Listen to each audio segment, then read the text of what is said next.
everyone. Hope you all are doing good. Third day in Andaman, our boat for Ross Island and North Bay was delayed by 2 hours.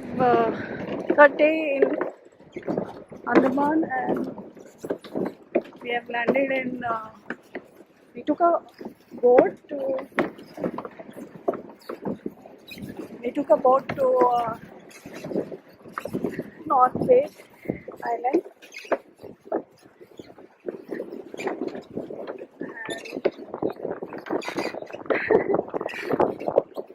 One second, it's quite dicey here to move. I'll show you. When you walk across this from the boat to the island, and the waves are quite strong, so it's kind of moving. North Bay Island, like any other island in the Andaman, is blessed with natural beauty, white beaches, and beautiful coral reefs, and amazing marine life. It is also known as the Coral Island.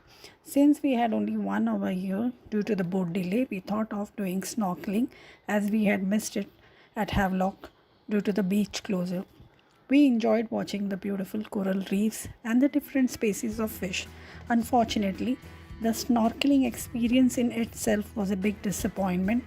No professional gear for snorkeling, no fins, no oxygen tubes, just a plastic face mask to breathe, which too was leaking, and a rubber tube around your waist.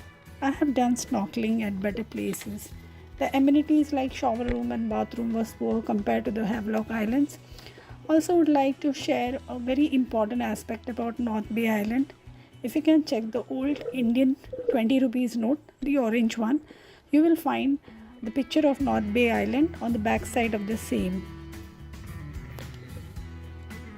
Though many websites state that North Bay Island is good for water activities, I think they need to definitely improve and be more professional with the equipments and facilities used for the same. Like I said, there are many advantages to traveling off season. One disadvantage I could think of was weather and coast guard clearances, which could definitely upset your boat schedules.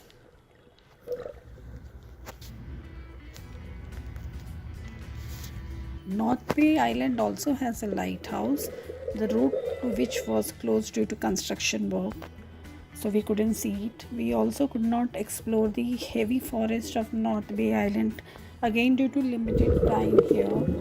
There are 2-3 small hotels serving veg as well as non-veg food. We just had simple dal chawal.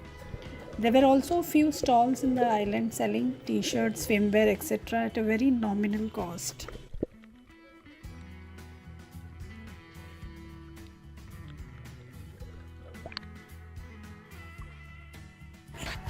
So after North Bay, we took the same boat and came to Ross Island, also known as Netaji Subhash Chandra Bose Island, which is a 30-minute boat ride from North Bay.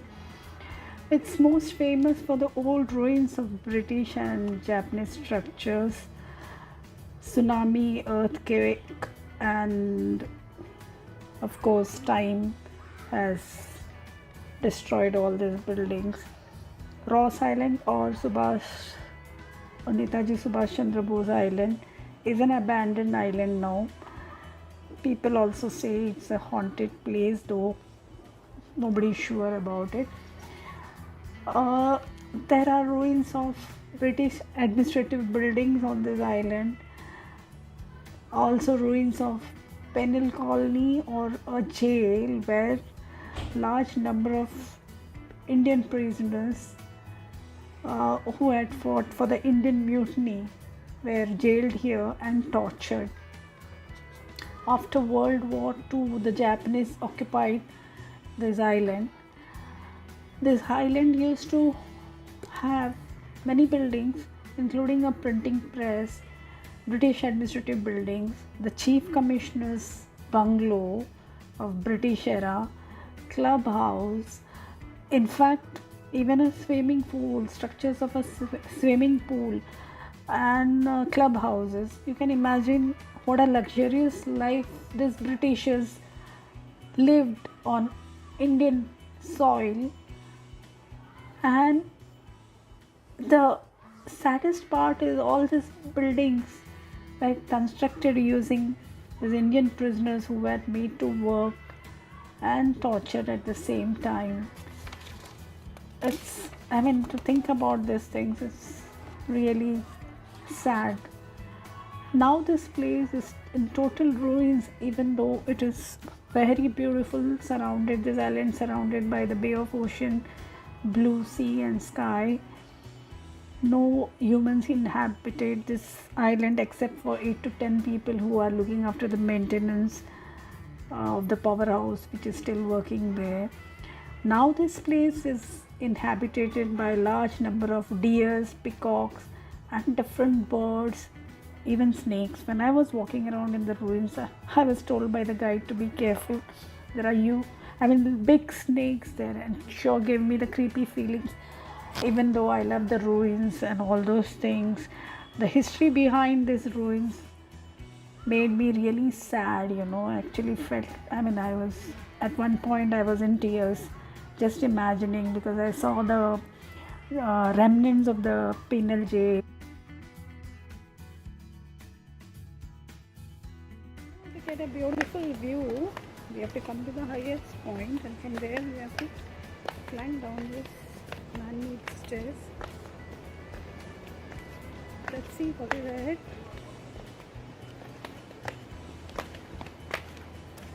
This island is super, what do you call, in ruins. No civilization except for the electricians and some police officials who stay here. That is what we understood from what the guide told us about. Hardly 10 people reside in this island for the maintenance of the powerhouse. So we can see the view now.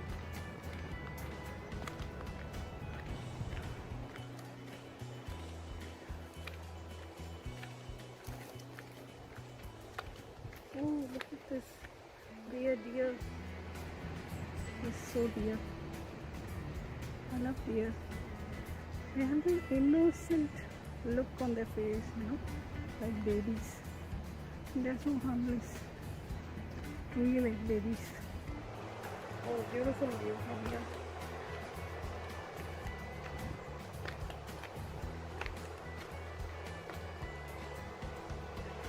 It's a lighthouse. Look at this tree. How old it must be. Look at the trunks.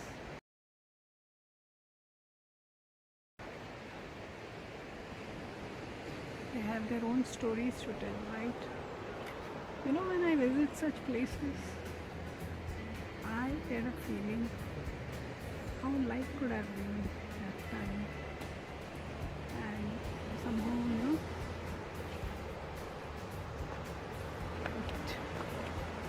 it's creepy at the same time. But at the same time, imagine, now it looks creepy, definitely, but I'm sure the British must have enjoyed staying here. That's what I hear.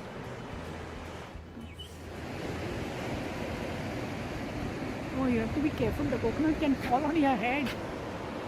That's what they said. And I see so many coconuts lying around. So that is the lighthouse there.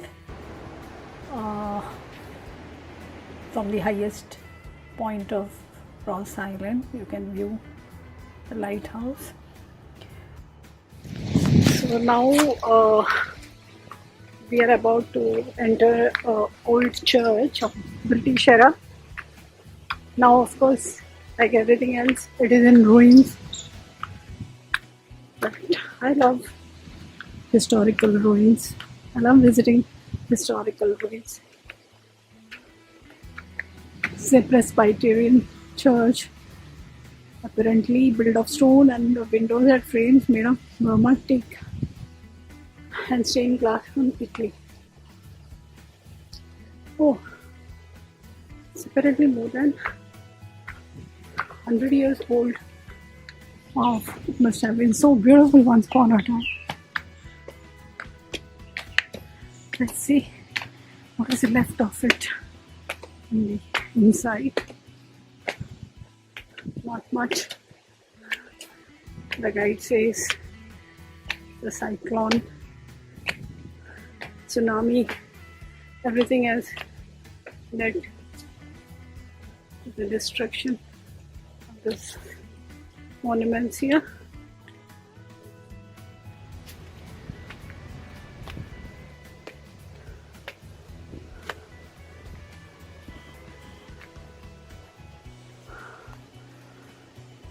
This banyan tree is amazing. You know, friends, what I found most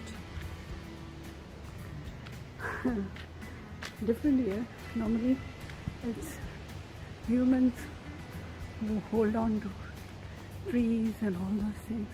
But here I find all the ruins are held, I mean whatever is left of the ruins are held together by the roots of this banyan. Of course it destroys the building too, but I'm sure the remnants of this ruin are still here, probably because of the banyan roots which have engulfed this building. I think this was a dome, probably an open dome.